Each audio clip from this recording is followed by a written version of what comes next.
Pino Palladino was a huge mentor of mine and become a great friend. We met at a jam session in London, and it was funny because a friend of mine was running the jam session. I was really sick. I didn't want to go anywhere. Like, you know, when you're in bed and you're sweating and your back hurts, and it was all that. But my friend's like, you know, you got Pino Palladino waiting here for you. And I'd just seen the Voodoo live tour. So this is 2000, 2001. Best show I'd ever seen of any genre in my life, D'Angelo. And of course, Pino was central to that whole thing. So I was like, okay, Pino's in the studio, I'm going. So I turned up there, you know, cold sweats, and we just got along straight away. And I remember him saying to me after a couple of days in the studio, he's like, everything you play sounds like you. And that's pretty much the biggest compliment anyone can give you. Like, I don't want to hear, it's like, yeah, man, you sound just like whoever, Herbie, or, you know, it's like, no, well, I don't, and thank you, but no, but I want to sound like me. And it was great because he's part of that turn of the century movement, the Soulquarians, Jay Dilla, D'Angelo, Badu, Common. Like, a lot of stuff was happening then that was underpinned by D'Angelo, Questlove, Pino, James Poyser, and Jay Dilla. So he's one of those guys. So to have him, you know, on speed dial and to hang and play, and it's a real blessing. I had a friend of mine call it spacebar music. You know, the dude presses the spacebar and the track plays. But notwithstanding that, Flying Lotus is someone who's really doing some really interesting stuff, bridging all the gaps, finding his own sound. Thundercat as well. A lot of the LA cats, actually. There's a whole movement there of conceptualizers and guys who are trying to push the envelope. There's a band out of Australia called Hiatus Coyote. What they're doing is really interesting.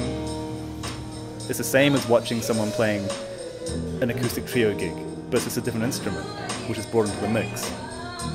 For me, also working with a lot of jazz musicians in the last 2 years or so, doing my project Church in New York and LA, you know, getting Eric Harlan, Greg Hutchinson, Marcus Strickland, all these great cats to come in who are hugely respected in the straight-ahead jazz world, and then they're bugging out over what I'm doing and want to do that.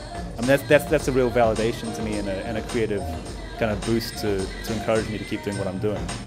I mean, I love it because I think when it comes to an electronic festival, people bug out that it's all being created live, and if I'm on keyboards, it's like, hang on, he can actually play. That kind of freaks people out, which is strange in itself, because what else is a keyboard for but to play? And then at a jazz festival, people bug out because they're not expecting that electronic side to come in.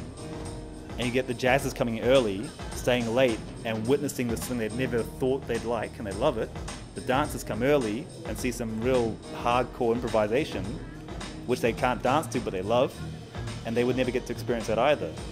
So it's all about kind of sharing that to different people. I love doing a lot of things, maybe too many things at once. I'm constantly touring. I'm starting the first Church album soon. I'm also doing an improvised film soundtrack series. That's a lot of fun, bringing this dynamic to a multimedia kind of setting. I'm also producing other people's records as well. So I just like kind of keeping busy, and for me it's like if I keep doing a lot of different things, those tend to lay the path out for me and show me which direction to go. But more than anything right now, I think it's about really presenting Church as a format where what that stands for is crossing the boundary. The whole thing we're talking about, bridging the gap between the jazz side, the electronic side, the head nod, dance floor, the whole thing.